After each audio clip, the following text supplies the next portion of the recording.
Good morning, YouTube. Freddie Cardona here. Welcome back to another episode of Driving and the News. Today is a special day. It's the 2-month anniversary of when I started this series. So I started the series September 7th of this year, 2022. It is now November 7th, 2022. And for those of you that are new to my channel and new to this series, I started this Driving and the News series for one purpose: to record history. I want people to be able to come back to this channel anytime in the future, whether it's 10 years, 5 years, 15 years, and come back to a date that might be important to them. Maybe it's their birthday. Maybe it's something, that happened that was awesome. Maybe a marriage, a change of job, the first day at a new job. You can come back to this playlist.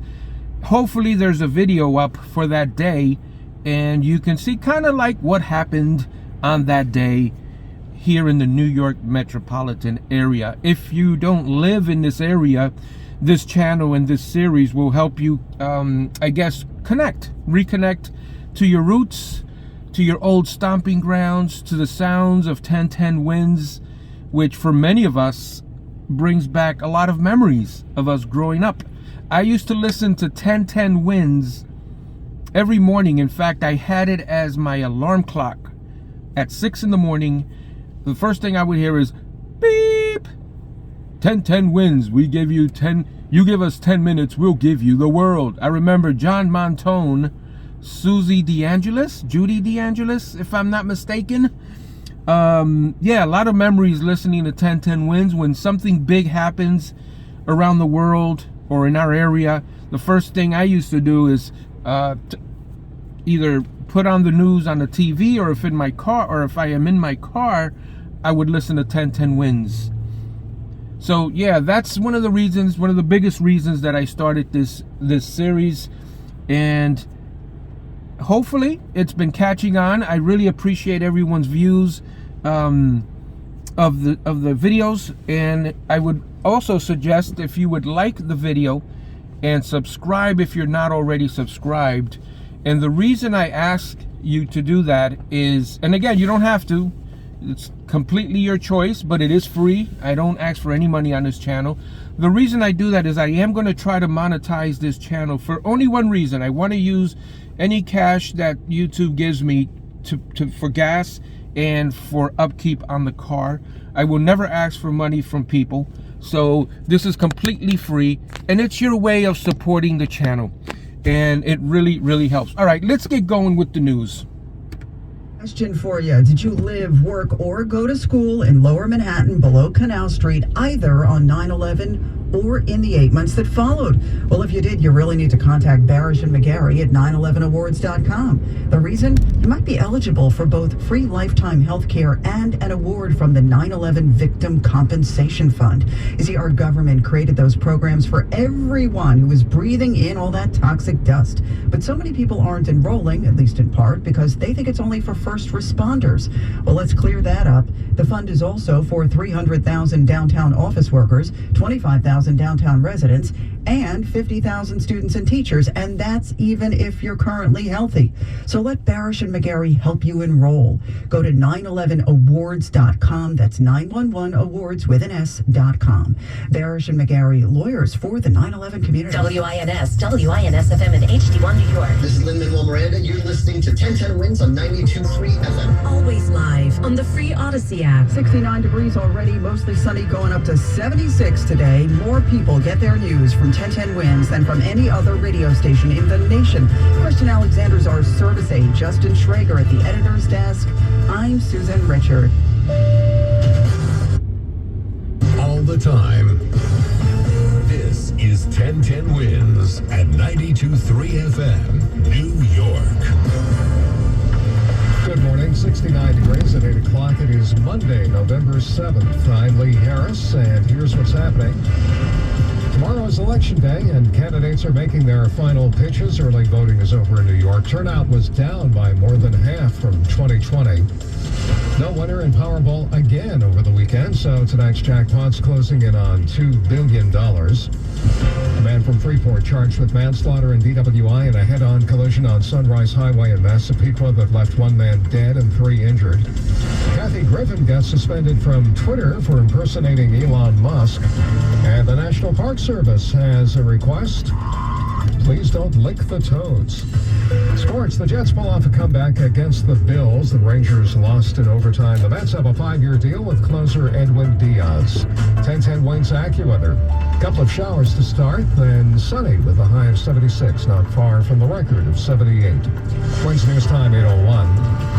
Now it's traffic and transit on the ones from Karen Stewart. Sure is, and we're going to start with what you need to know about the bridges and tunnels. We're 45 minutes in at the Holland Lincoln and the GW Bridge.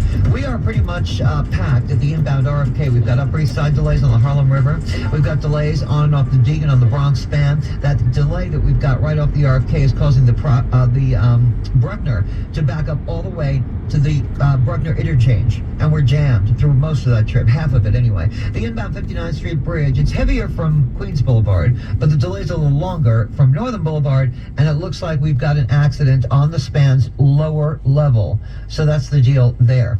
And next, we're going to check on Staten Island because it is ugly on the Staten Island Expressway. This is all because of an earlier Verrazano Bridge crest. It just screwed us up on the Staten Island Expressway. We're packed on the West Shore Expressway from Victory Boulevard, and we're backed up halfway across the Staten Island bound Goethals Bridge, and it goes all the way out to the Verrazano where we're heavy up and over and getting onto the Belt Parkway, mainly more than anything else. Alternate side parking rules and regulations are in effect for you today citywide. Traffic this time sponsored by Cars for Kids. Traffic and transit every 10 minutes on the ones. Breaking traffic alerts whenever they happen. I'm Karen Stewart, 1010 Wins on 92.3 FM. Don't waste your time trying to sell your old car. Donate it to Cars for Kids. It's the easiest and fastest way to donate your car and get a tax deduction. Donate online at carsforkids.org. That's cars with a K. Donate your car today. Election Day is tomorrow, not a minute too soon for many Americans who've been bombarded day and night with political messaging and news for months on end, but there may not be much of a respite after the voting is done tomorrow because the 2024 campaign may be about to begin just a few days later, courtesy of former President Trump. Correspondent John Santucci notes that Mr. Trump has his reasons for announcing early. In Donald Trump's mind, the big advantage is all these lawsuits would magically go away. He believes that if he is a candidate, he would be shielded from the multiple investigations. The FBI, DOJ, we've got 2 cases in New York, we've got a case in Georgia, but he believes that if he runs, some of it would go away. The reality is that all of these investigations will continue. Some will end in prosecutions. In the meantime, the former president is out campaigning for congressional candidates, holding his final midterm rally in Ohio today. Yesterday, he was campaigning in Pennsylvania, as were President Biden and former President Obama. In Pennsylvania, Lieutenant Governor John Fetterman is locked in a tight race with Republican Dr. Mehmet Oz. The energy in Bucks County is just amazing. We will win big time on Tuesday. Are you all in? Races in Georgia, Arizona, and Pennsylvania, among several that are tightening. A win in any of the key battleground states could determine control of Congress. Rhiannon Alley, ABC News, New York. Early voting's over in New York. About 432,000 city residents voted early, but that's less than half the number who voted early 2 years ago. A lot of attention locally on the governor's race. Both Governor Hochul and Lee Zeldin campaigning in the city today, and the subway system will definitely be a topic, as Glenn Schuck reports from the West 72nd Street station. Kathy Hochul returns for maybe the 4th or 5th time here to 72nd and Broadway during her campaign, a place where she gets a lot of support in this neighborhood. Talk about what seems to for sure be topic A, crime. You want to make sure that we get guns off the streets and start saving lives? Then you vote Democrat. In these final hours, the president coming yesterday to campaign for Hochul. Now as for Lee Zeldin, he was busy campaigning in various spots upstate, including a rally in Orange County where he made this promise. The first 100 minutes, the first thing that I will do the first day that I'm in office, right after getting sworn in, is telling the Manhattan District Attorney Alvin Bragg that he is being removed for his refusal to enforce the law.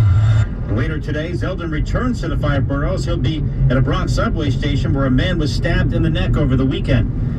Glenn Schuck, 1010 wins on 92.3 FM on the Upper West Side. The final ABC News Washington Post poll ahead of the midterms indicates trouble for Democrats, with 80% of those surveyed ranking the economy as the top issue, and Republicans have a substantial lead in trust to handle that. 1010 Wins election coverage is sponsored by AARP New York at voting information you can trust at aarp.org/nyvotes. 1010 Wins AccuWeather, one last unseasonably warm day, mostly sunny and breezy today. High 76, the record 78 from 1938. 69 now, mostly sunny. Humidity at 80, the wind southwest at 10. 69, we're going up to 76.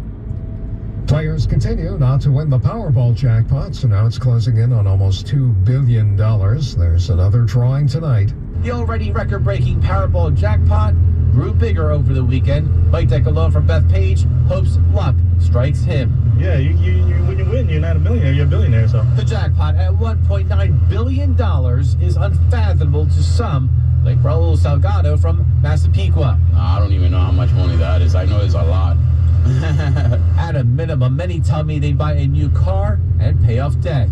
Anthony Reyes from Williamsburg says he'd still have a lot of money left over. A lot of things you can do with it, you know. But the chances of winning is pretty steep, with the odds at 1 in 292 million. Darius Radzius, 1010 Wins on 92.3 FM on Long Island.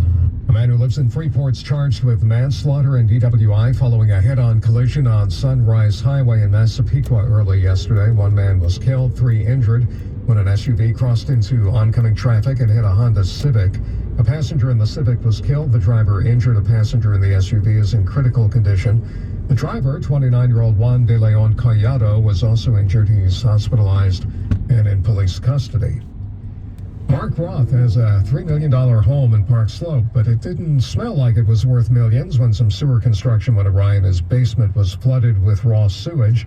Now he's suing the city. Thomas Tarrell is his attorney. It took him about a month to clean up the whole basement and get everything back to the way it was before, and cost him a considerable sum of money, and he's just trying to get his home back the proper way it was. It cost about $25,000 to do that, and he wants the city and the contractor involved to pick up the tab. No comment yet from either of those parties. Iran and Russia were denying that Russia was using drones, obviously made in Iran, to attack Ukraine, but now the Iranians admit, yes, they did supply those drones, although not specifically for attacking Ukraine. Iran claiming it sent those drones before Vladimir Putin's full-scale invasion. Ukraine's President Zelensky saying Iran is lying.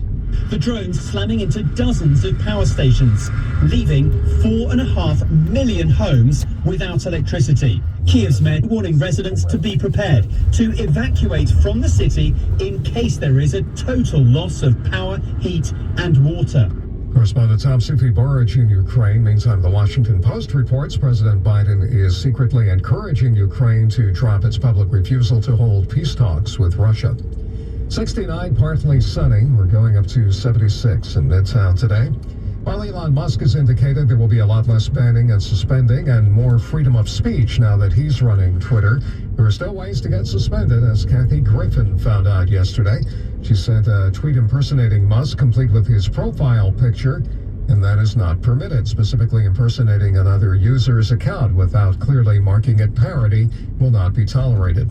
After laying off about half the staff last week, 3,700 people, Twitter is reportedly asking some workers to come back, saying they were terminated by mistake. Bloomberg reports that some were fired before managers realized that they were needed to implement some of the changes that Musk wants.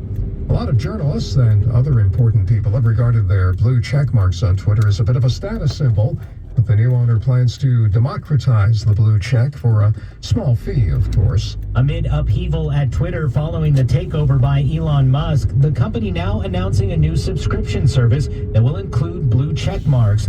The company says people can get a verification badge for $7.99 a month, as well as some other premium features that are not yet available, such as greater tweet visibility.